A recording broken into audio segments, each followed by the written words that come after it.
Bienvenido de nuevo.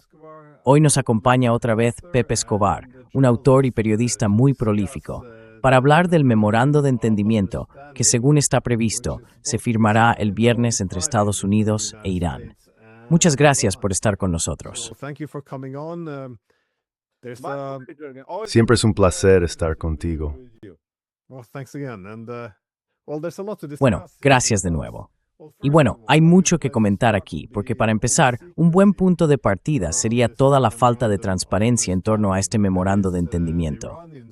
Los iraníes han hecho pública parte de la información, mientras que los estadounidenses parecen no mostrar sus cartas por ahora. Entonces, ¿por qué tanto secretismo? ¿Y qué sabemos realmente sobre el contenido de ese memorando de entendimiento?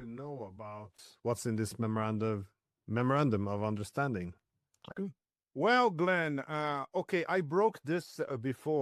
Glenn, vale, esto ya lo conté antes, pero ahora te lo cuento a ti y a tu audiencia en tu canal. Larry Johnson y yo tenemos acceso directo a la mesa de negociación a través de los mediadores pakistaníes, y esto lleva ya unas semanas en marcha. Así que hace unas 3 semanas, Larry y yo publicamos 2 noticias seguidas. La primera fue una llamada telefónica crucial de Pezeshkian a Shehbaz Sharif, el primer ministro de Pakistán. Básicamente, fue una especie de ultimátum a los estadounidenses. Comportaos. Y si seguís sobrepasando todos los límites, algunos de los cuales conocéis muy bien, vamos a tener que hacer una demostración. Y puedes imaginarte qué tipo de demostración sería.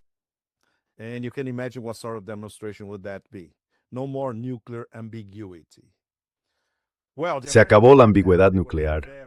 Bueno, los estadounidenses leyeron eso y se enfadaron muchísimo. 3 días después, publicamos otra exclusiva sobre el acuerdo de Islamabad. Prácticamente, no diría que estaba firmado y cerrado, pero estaba a punto de firmarse. Una de nuestras fuentes en Estados Unidos nos confirmó que Trump había tenido un acuerdo similar delante de él, listo para firmar hasta en 6 ocasiones, y siempre se echó atrás. En esta noticia de última hora explicábamos cómo se estaba redactando el memorando, y esa información venía de los propios pakistaníes que estaban en la mesa, los negociadores. 3 días después, nuestro canal fue eliminado de YouTube por una orden directa del gobierno estadounidense, Glenn.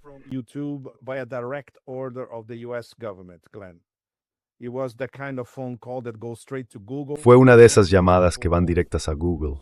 Quitad a esta gente de ahí. Así que ahora hemos vuelto con un canal muy pequeño, recuperando lo que conseguimos construir en 2 o 3 semanas. Se llama Transition Protocol.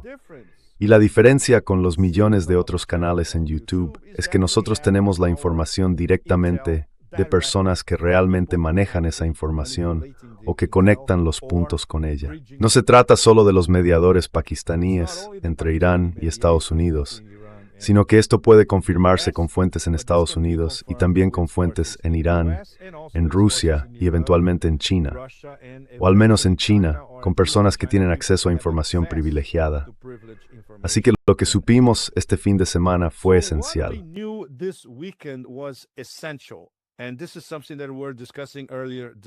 Y esto es algo de lo que hablábamos a principios de esta semana. Abbas Araghchi estuvo en Islamabad durante todo el fin de semana. Viajó desde Teherán expresamente para discutir los detalles y también los puntos finales del memorando de entendimiento.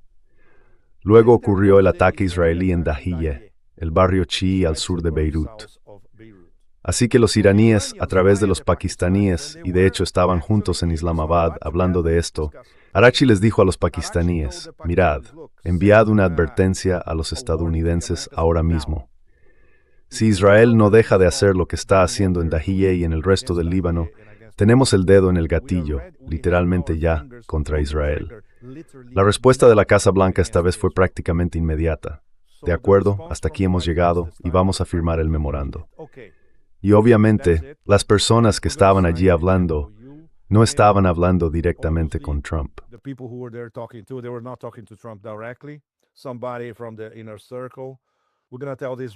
Alguien del círculo más cercano.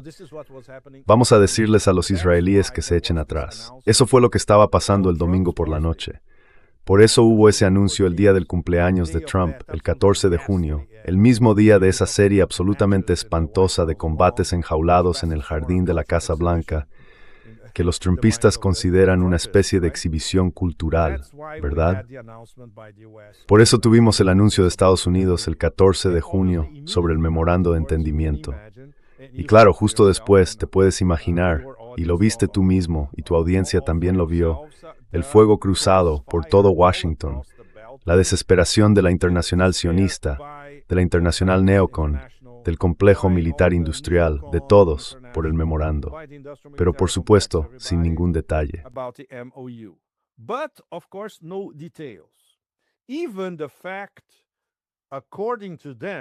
Entre ellos, son mucho más duros.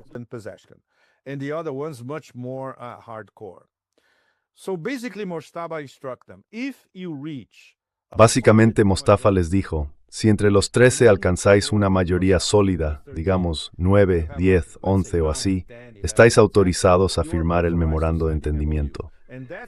Y por eso hasta ahora, hoy es miércoles, no tenemos una confirmación oficial desde Teherán de que Teherán haya firmado ya el memorando. Así que probablemente se deje para el último momento en Ginebra el viernes y es muy posible que sea el propio Galibaf quien firme ese día. Así están las cosas por ahora. Como se puede ver, el ir y venir es absolutamente frenético, pero los iraníes mantienen la calma, igual que lo hicieron antes de estas 2 últimas semanas. Digámoslo así, dejaron claro a los estadounidenses que no tienen prisa. Llevaban a Trump a un punto de desesperación tal que estaba, ya sabes, completamente fuera de sí.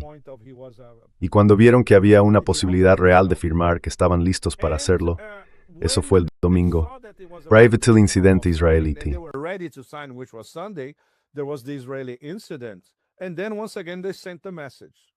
Y entonces, una vez más, enviaron el mensaje. Depende de vosotros, porque el Líbano forma parte del memorando de entendimiento y lo sabéis. Llevamos semanas negociando sobre eso. Si Israel interfiere, iremos directamente contra Israel nosotros mismos. Así que esto fue, digamos, la gota que colmó el vaso y que convenció al camello bárbaro de entrar en el juego. Pero Glenn, no sabemos a dónde puede llevarnos esto a partir de ahora. Esto no es nada, es solo una promesa de empezar Robert.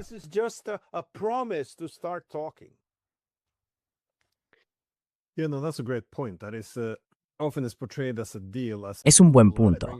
A menudo se presenta como un acuerdo, como si fuera a traer la paz, pero en realidad abrirá 2 meses de negociaciones. Pero tengo curiosidad. Una de las principales cosas que podrían hacer descarrilar todo esto es que en Estados Unidos, a Trump le resulta muy difícil venderlo a su gente. Incluso el inicio del alto el fuego se basó en la idea de que al menos serviría como punto de partida para el plan de 10 puntos de los iraníes. Pero en cuanto se estableció el alto el fuego, Trump dio marcha atrás, porque no tenía forma de presentarlo a los suyos sin que pareciera una derrota. Pero a ver, la paz de la que habla Trump, que suena como una victoria, es en realidad algo muy distinto.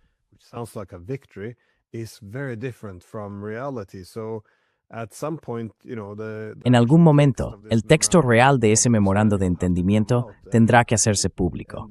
Y va a ser muy difícil para Trump mantener esa imagen de hombre fuerte, el que todavía puede burlarse de Obama por el acuerdo nuclear, cuando esto, según cualquier medida, es un enorme revés para Estados Unidos. Todo está lejos de ir bien. Ninguno de sus objetivos se ha cumplido. Y los iraníes, sin duda, saldrán ganando, y de forma importante.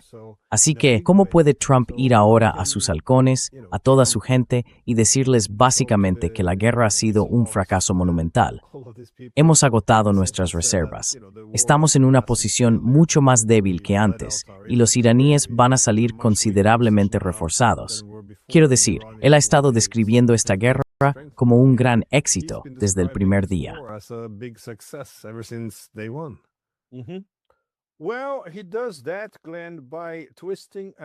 Bueno, lo hace así, Glenn, retorciendo los relatos, inventando relatos, olvidando los relatos anteriores, incluso olvidando lo que dijo antes de cambiar el relato.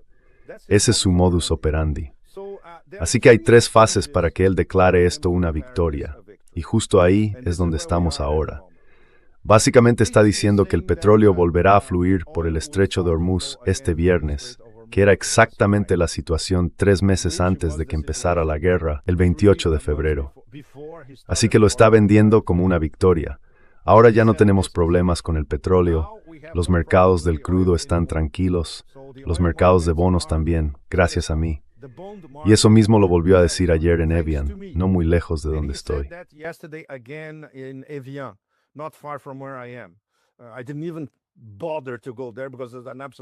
Ni siquiera me molesté en ir porque es una completa pérdida de tiempo.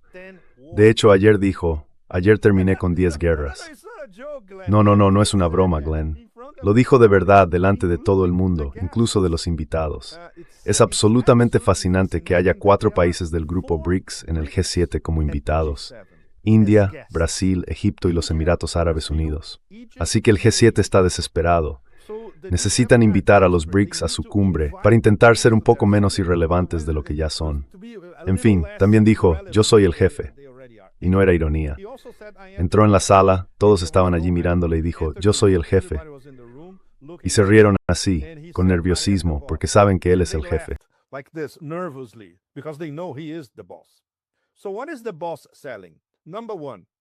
Entonces, ¿qué está vendiendo el jefe? Primero, he liberado el libre flujo de petróleo en el estrecho de Hormuz, algo que todos teníamos antes de la guerra.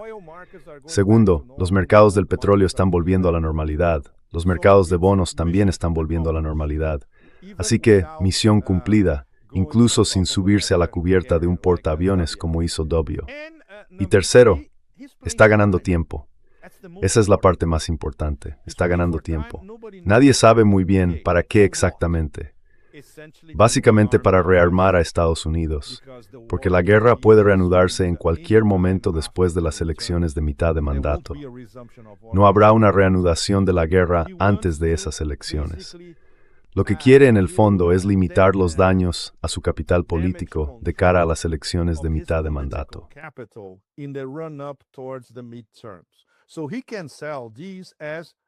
Así que puede presentar esto como una victoria. Y claro, lo importante de verdad no es ahora. Lo importante empezará en la segunda fase, después del memorando de entendimiento. La primera fase son estos primeros 30 días. Luego comienzan las negociaciones, en un periodo que se ha fijado en 60 días, aunque podría ampliarse. Así que estaremos hablando más o menos del 20 de agosto, finales de julio o principios de agosto. Después tendremos agosto y septiembre llenos de conversaciones por todas partes.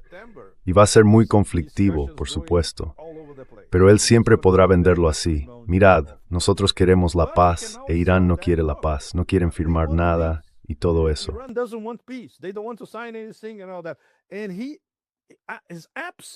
Y él está absolutamente convencido de que puede vender eso a la opinión pública interna como una victoria. Y luego, ya sabes, intentar compensar algunas de sus pérdidas en las elecciones de mitad de mandato. Es lo que hay. Pero la gran cuestión, Glenn, que tú y yo y muchos otros estudiamos, la gran guerra en Eurasia o contra Eurasia, eso no va a cambiar. Se va a ralentizar un poco, porque obviamente esto es una derrota estratégica enorme de la alianza entre Estados Unidos e Israel frente a Irán. Eso no se puede disimular. Solo puedes venderlo como una victoria a auténticos imbéciles. Pero él lo va a intentar con todas sus fuerzas. Y mucha gente, incluso dentro de Estados Unidos, no va a estar convencida.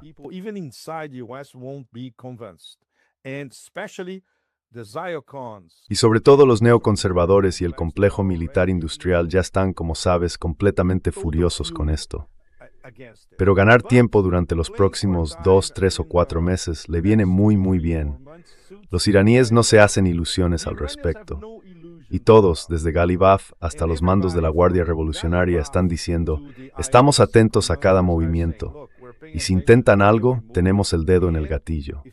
Y eso es totalmente cierto. No han cambiado su posición. Si mientras tanto, como en los primeros 30 días del memorando de entendimiento, y probablemente en la primera parte de los 60 días de negociación, consiguen algún alivio de sanciones.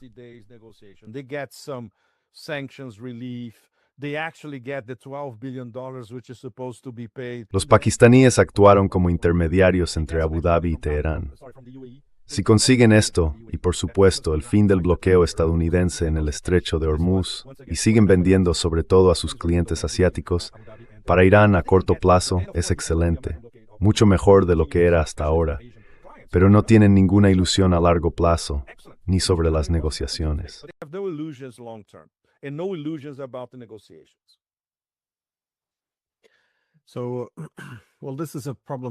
Bueno, esto es un problema para Estados Unidos.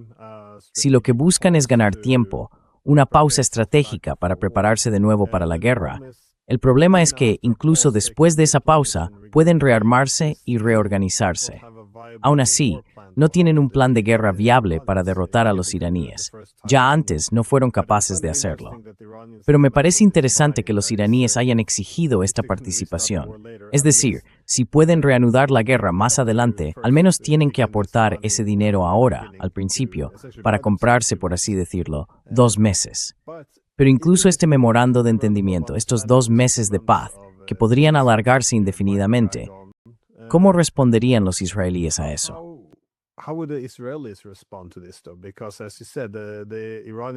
Porque, como decías, los iraníes tienen muy claro que consideran que el Líbano forma parte de todo esto. Es decir, no van a aceptar un acuerdo de paz que en la práctica permita a Israel y a Estados Unidos acabar con el Líbano y luego volver a una guerra con Irán más adelante. No les gusta esa idea. Saben perfectamente cuál sería el orden que preferirían seguir. Entonces, ¿cómo va a controlar Trump a los israelíes en este caso?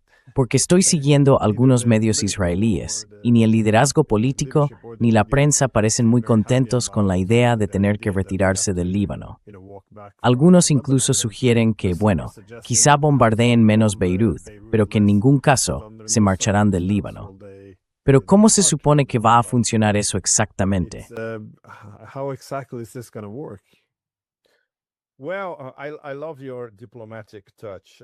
Bueno, me encanta tu toque diplomático, Glenn.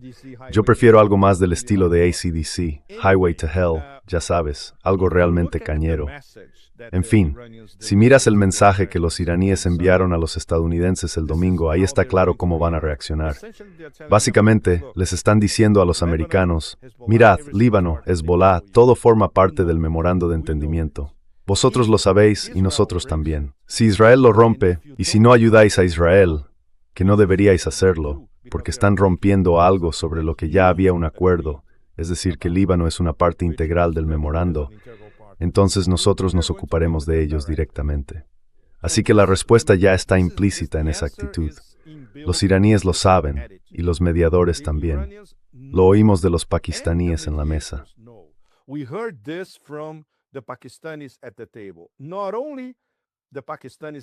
No solo los pakistaníes que estaban en la mesa, sino también otros actores con los que hablaban, especialmente Qatar y Arabia Saudí. Y lo más importante, aparte de los Emiratos Árabes Unidos. Saben que Israel puede romper este acuerdo en cualquier momento que lo considere oportuno. Y eso puede ser en cualquier momento. Y están preparados para ello, no se hacen ilusiones. Pero los iraníes ya le dijeron a los estadounidenses cómo van a reaccionar. De acuerdo, si lo rompen, vamos a bombardear Israel con mucha fuerza, y no hay nada que puedan hacer al respecto. Y si intervienen, eso significará que ustedes rompen el memorando de entendimiento. Si rompen el memorando, nosotros también lo romperemos. Esa es la diferencia fundamental entre ahora y el pasado reciente en las relaciones entre Estados Unidos e Irán. Si se rompen los compromisos, ahora ya no es algo unilateral.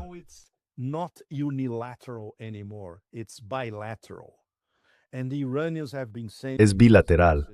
Y los iraníes llevan enviando ese mensaje a los estadounidenses prácticamente todos los días. Glenn, no sé si alguien en ese círculo tan mediocre que rodea a Trump entiende realmente lo que eso significa. No creo que lo entiendan todavía. Así que van a tener que verlo en directo. Si los bombardeos sobre Dahieh continúan, sobre todo, y el plan israelí para Dahieh es Gaza 2.0, que no quepa duda. Quieren ocupar el sur del Líbano de forma permanente y convertir Dahieh en una nueva Gaza. Si eso sigue así, los iraníes ya han dicho que de ninguna manera. Entonces, ¿cómo va a reaccionar la administración Trump ante eso? ¿Está Trump dispuesto a bombardear su propio memorando de entendimiento, ese que está vendiendo como una victoria ahora mismo?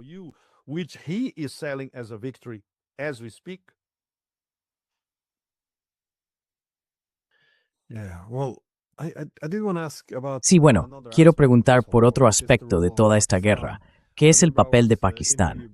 Recuerdo que me entrevistaron en algunos canales de televisión indios cuando Pakistán empezó a asumir ese papel de mediador, porque básicamente me preguntaban, ¿por qué no la India? Bueno, hay varios motivos, pero dejando eso a un lado, ¿cómo ves tú ese papel diplomático de Pakistán? Porque claro, es una posición diplomática bastante importante en la región, y teniendo en cuenta que también es un actor clave en una zona que está viviendo tantos cambios, ¿cómo crees que esto puede alterar las dinámicas?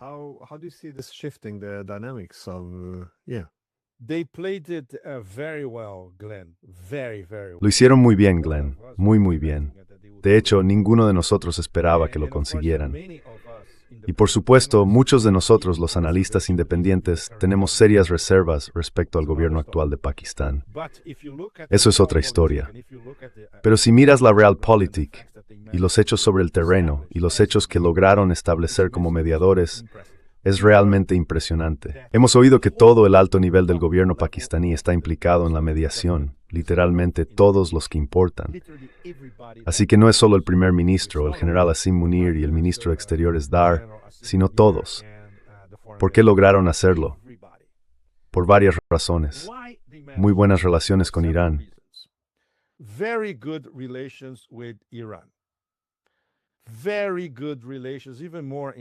Muy buenas relaciones y aún más importantes con China, porque China apoyó lo que hacía Pakistán desde el principio. Recuerda la primera reunión de los 4 países suníes en Islamabad: Pakistán, Arabia Saudí, Turquía y Egipto. A la mañana siguiente, Dar se subió a un avión y fue a Pekín para hablar con Wang Yi y explicarle lo que habían hecho. Y Wang Yi dio nuevas directrices. Chicos, tenéis que esforzaros más, así no vais a ninguna parte. Así que China siempre estuvo detrás de ellos. Un poco más en segundo plano, pero en coordinación con China, estaba Rusia. Porque todos dijeron, vale, trabajemos juntos para llegar a un acuerdo, porque ninguno de nosotros quiere esta guerra aquí. Sabemos que esta guerra es contra todos nosotros. Es una guerra, por definición, contra la integración euroasiática y contra un miembro pleno de los BRICS y de la OSCE.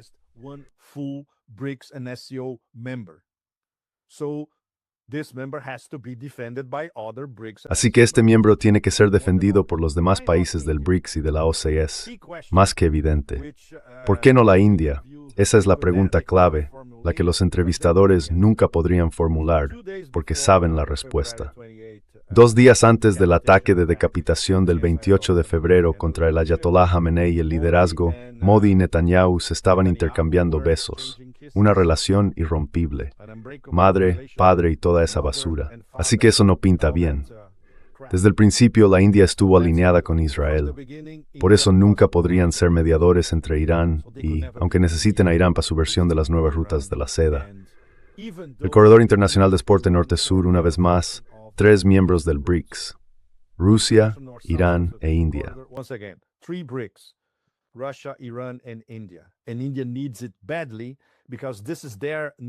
Y la India lo necesita desesperadamente, porque este es su nuevo camino de la seda hacia Afganistán y Asia Central, utilizando el puerto de Chabahar. Así que se traicionaron a sí mismos una vez más, en lo que los indios son auténticos especialistas, ¿verdad? Mientras tanto, con el apoyo de China, con el pleno respaldo de China, Pakistán estuvo muy ocupado organizando esta alineación entre Irán, Pakistán y China. No solo una alineación geopolítica y diplomática, sino también geoeconómica. Y ahí es donde vuelven a entrar en juego las nuevas rutas de la seda y la integración euroasiática. Es nuestro tema favorito tanto en tu trabajo como en el mío desde hace casi 2 décadas. La ruta terrestre más corta entre Irán y China para comerciar no pasa por Asia Central.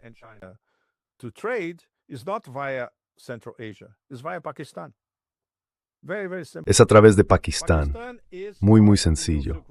Pakistán forma parte de la nueva ruta de la seda, el corredor económico China-Pakistán. Kashgar, Islamabad, pasando por Baluchistán hasta el puerto de Gwadar. Irán forma parte del Corredor Internacional de Transporte Norte-Sur, utilizando de nuevo Chabahar como puerto clave hacia la India. Pero los petroleros chinos, como pude ver yo mismo el año pasado cuando fui a Chabahar, también comercian haciendo escala en Chabahar, no solo en Bandar Abbas. Y ahora, algo que ninguno de nosotros habría podido imaginar hace 3 meses, el puerto de Chabar y el puerto de Gwadar son puertos hermanos. Solo los separan 80 kilómetros.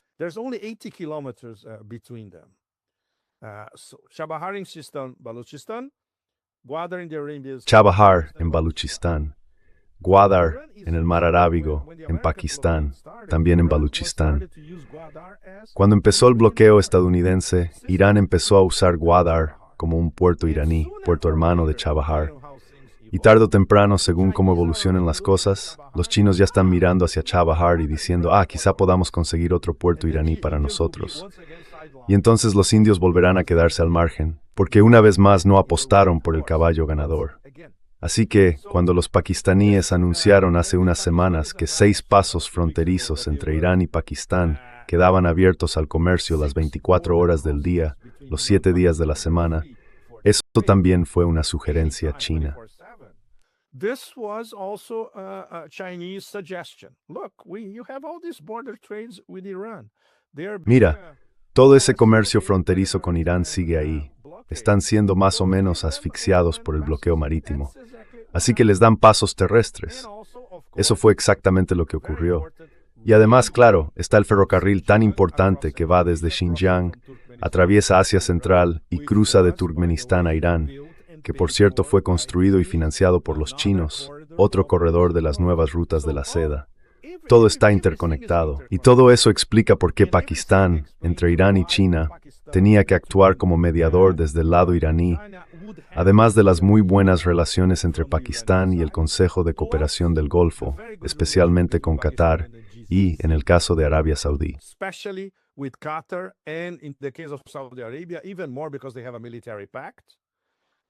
Aún más, porque tienen un pacto militar. Y claro, el hecho de que un mariscal de campo coja el teléfono y al otro lado esté Donald Trump, que responde de inmediato, muy poca gente puede hacer eso. Así que contaban con buena voluntad por parte de todos los actores, de todos los grandes jugadores. Bien, es una historia muy larga lo que van a hacer con su nueva posición geopolítica y todo eso. ¿Se van a inclinar hacia un lado o hacia otro?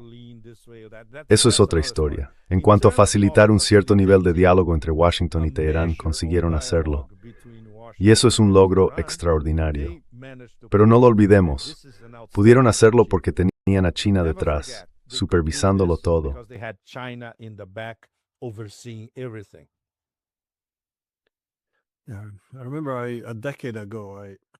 Recuerdo que hace una década escribí un libro sobre este tema. ¿Ah, sí?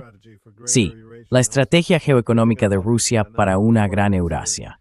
Y señalaba cómo funcionaba esta dinámica, porque los chinos no solo se estaban conectando con Pakistán, sino también con Irán. Además, eso se complementaba con lo que los rusos estaban haciendo en esa región. Pero incluso entonces, no esperaba que Pakistán tuviera un papel tan activo. Pensaba que estaría más condicionado por su entorno externo, en lugar de asumir un papel tan autónomo e independiente. Así que eso también me sorprendió.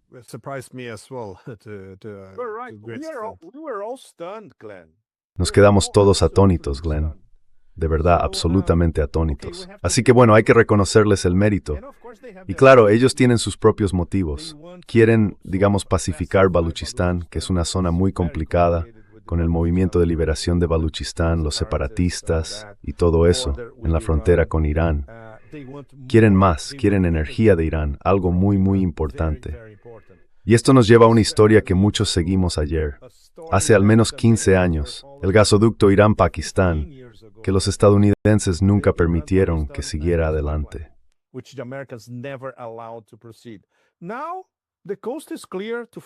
Ahora el camino está despejado, por fin. La parte iraní del gasoducto ya está construida. Hace unos años Irán ofreció pagar el tramo pakistaní. Así que ahora esto es inevitable. Vamos a tener por fin el gasoducto IPI. Por fin. Es una de esas telenovelas interminables sobre gasoductos que nunca acaban. Pero esta vez vamos a tener un final feliz. Para eso necesitan a Irán. Y por supuesto, esa relación fue una económica occidental forward. Nada favorece a Pakistán, con el respeto de China y su conexión con la nueva ruta de la seda.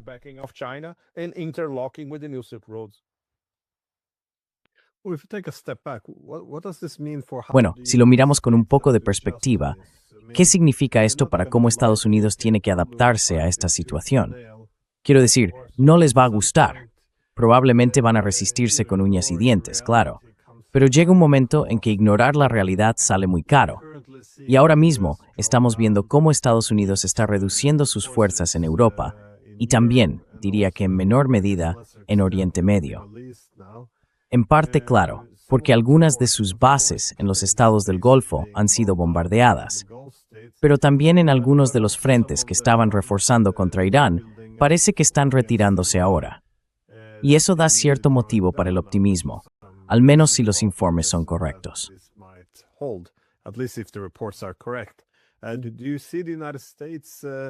¿Y cree que Estados Unidos, digamos, se está retirando de Europa y de Oriente Medio?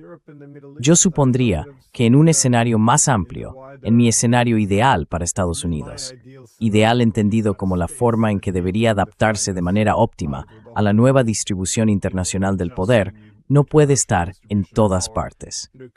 Imagino que lo ideal para Estados Unidos sería dar prioridad al hemisferio occidental y al este de Asia. Ahí es donde está China.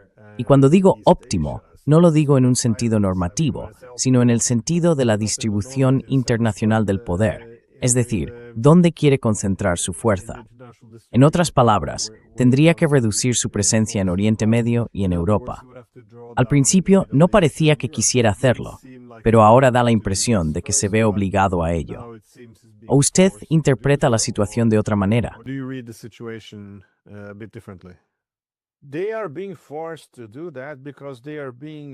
Les están obligando a hacer eso porque están siendo expulsados de Eurasia, poco a poco, y ahora ya no tan poco a poco, pero sí de forma segura. Punto. Este es el punto clave. Es una derrota estratégica frente a Irán.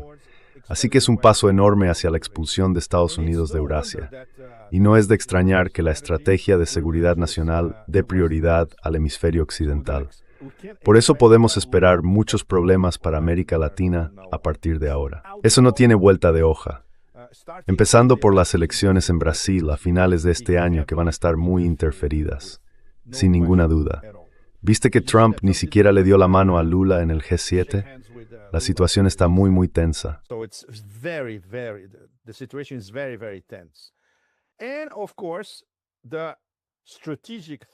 Y por supuesto, la amenaza estratégica número uno, según la plutocracia que gobierna Estados Unidos, es China.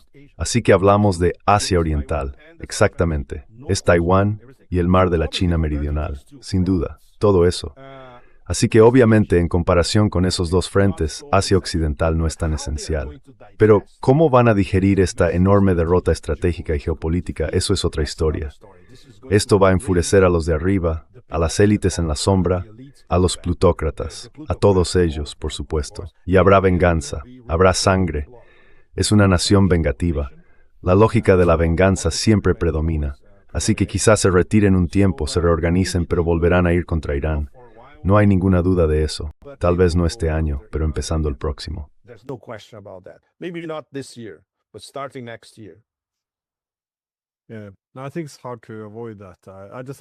Creo que es difícil evitarlo.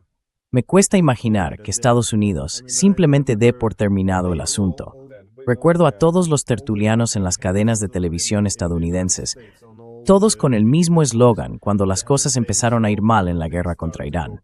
Decían al unísono, esto es un dolor a corto plazo para una ganancia a largo plazo. Ese era el mensaje. Pero está resultando ser un dolor a corto plazo para sí, una derrota estratégica a largo plazo. Quiero decir, esto pinta bastante mal. Pero de nuevo, nadie quiere asumir la responsabilidad política de esto, y nadie quiere adaptarse a este nuevo papel reducido en el mundo. Sobre todo, teniendo en cuenta que, con Israel ahí también, la situación se vuelve muy sensible políticamente. No pueden aceptar esta derrota, pero por otro lado, tampoco hay mucho que puedan hacer.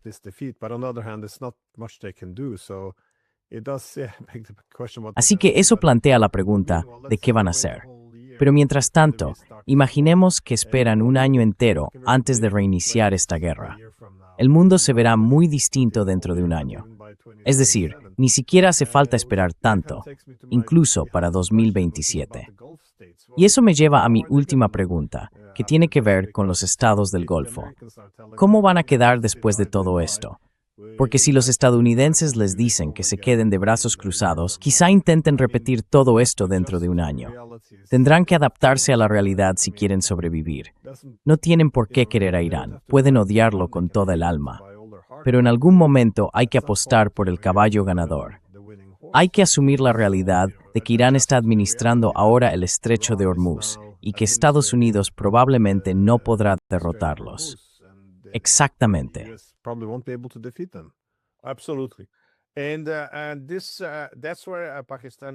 Y ahí es donde Pakistán vuelve a entrar en juego, porque ya están trabajando en ello, porque tienen muy buenos canales de comunicación con todas las monarquías del Golfo, y porque les están demostrando, mirad, hemos trabajado duro en vuestras preocupaciones, en vuestras recomendaciones, en vuestras sugerencias, para conseguir el memorando de entendimiento y poner en marcha las negociaciones. Estábamos escuchando no solo a Irán, sino a todos vosotros al mismo tiempo, y todo eso. Y obviamente ellos lo entienden. Qatar lo entiende muy bien, MBS lo entiende muy bien, y la relación entre MBS e Islamabad es muy estrecha, el pacto militar y todo lo demás. Al parecer ya hay unos 8,000 soldados pakistaníes en la base aérea del Príncipe Sultán en Arabia Saudí, con muchos cazas desplegados allí. With lots of fighter jets.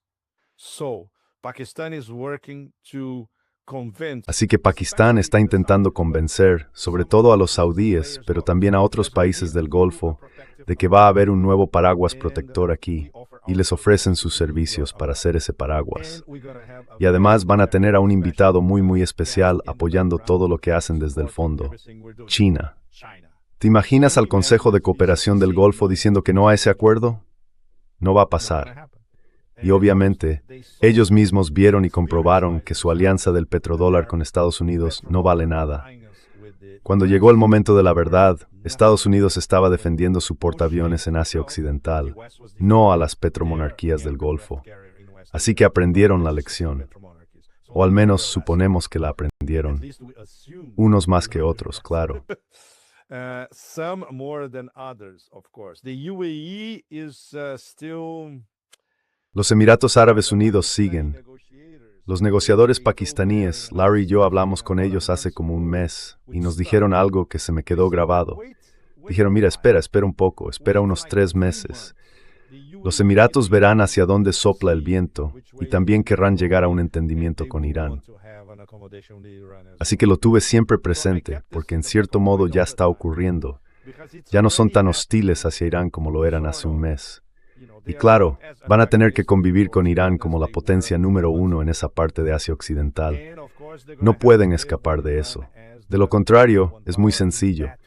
Los iraníes les dijeron a sus jefes, mirad, ya destruimos el modelo de negocio de Dubái. Destruir el modelo energético de Abu Dhabi nos resultaría muy fácil.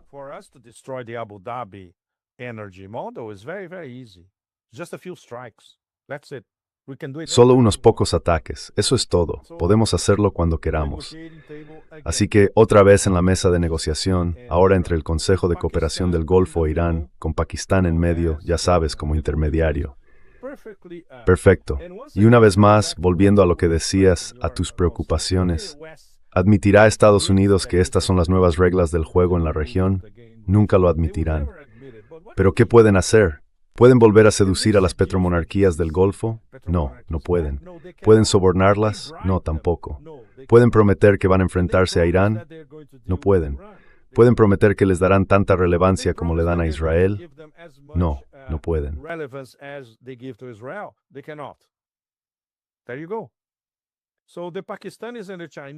Ahí lo tienes. Los pakistaníes y los chinos están, una vez más, pensando a largo plazo. Así que ese paraguas protector cambiará, por supuesto. E Irán lo está observando, y como China está implicada, pueden sentirse relativamente tranquilos con eso, porque piensan que a la larga no se volverá en su contra.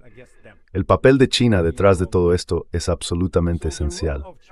Pero este es un caso muy complicado, Glenn. Nosotros como extranjeros no podemos mantener una conversación en China sobre estos temas, porque lo consideran una cuestión de seguridad nacional. y nunca hablarán de ello con extranjeros.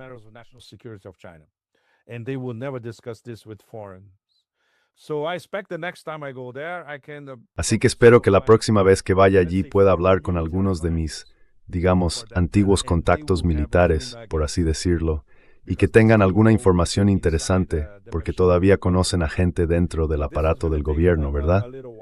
Pero esto va a llevar un tiempo. Ahora bien, una vez más, son auténticos maestros en aplicar a Sun Tzu. No necesitan mover un dedo ni disparar un solo tiro. Y al final consiguen lo que quieren gracias a sus contactos. Y, por supuesto, jugando al Go. Estaban jugando al Go en Asia Occidental con los estadounidenses. Estaban rodeando a los estadounidenses de una forma que ellos ni siquiera vieron venir.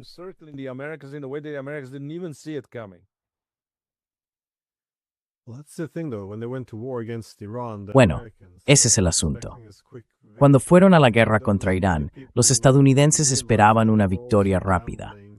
Pero creo que poca gente se dio cuenta de que también estaban jugándose toda la alianza de los estados del Golfo. Porque claro, no solo se trataba de que sus bases en la región pudieran ser bombardeadas, sino de que su garantía de seguridad empezara a parecer mucho menos creíble. Y si la alianza del Golfo empieza a resquebrajarse, eso significa que el sistema del petrodólar también empieza a resquebrajarse. Si eso desaparece, la burbuja de la inteligencia artificial no puede sostenerse, lo que implica que todo el sistema, la guerra tecnológica y la guerra económica con China, tomaría un rumbo muy oscuro para Estados Unidos. Hay un enorme potencial de desmoronamiento aquí, y parece cada vez más probable. Aún así, no quiero hacer predicciones, porque este es un momento terrible para hacerlas. Están ocurriendo demasiadas cosas, demasiado rápido, y ninguna de las variables se mantiene estable. No es un buen momento para predecir nada, pero sí se ve como todo empieza a deshacerse por las costuras. No creo que esto vaya a acabar muy bien. ¿Alguna palabra final?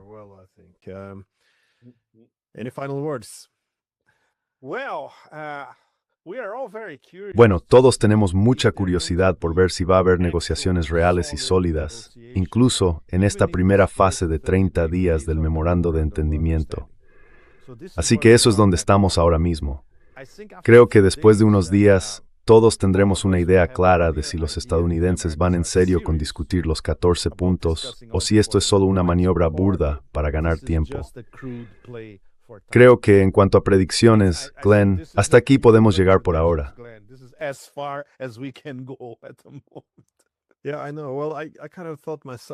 Sí, lo sé. Bueno, yo mismo pensé que daba por hecho que esta derrota sería demasiado dura de aceptar para los estadounidenses, que intentarían buscar algún tipo de negociación para ganar tiempo, reorganizarse y luego volver a intentarlo. Pero de nuevo, esta no es una derrota cualquiera. Va a ser muy dolorosa. Así que creo que podría estar equivocado. Puede que Trump se dé cuenta de que han mordido más de lo que pueden masticar y simplemente quiera alejarse de todo esto. Así que, sí, soy muy prudente a la hora de hacer predicciones últimamente. Totalmente cierto, todos nosotros. Si me permites decirlo con un toque muy chino, estamos simplemente observando desde la orilla cómo el cuerpo flota río abajo. Así es como estamos ahora mismo. Bueno, Pepe, muchísimas gracias por tomarte el tiempo. Siempre es un placer, Glenn. Volvamos a hablar pronto. Por supuesto. Gracias, muchas gracias. Adiós.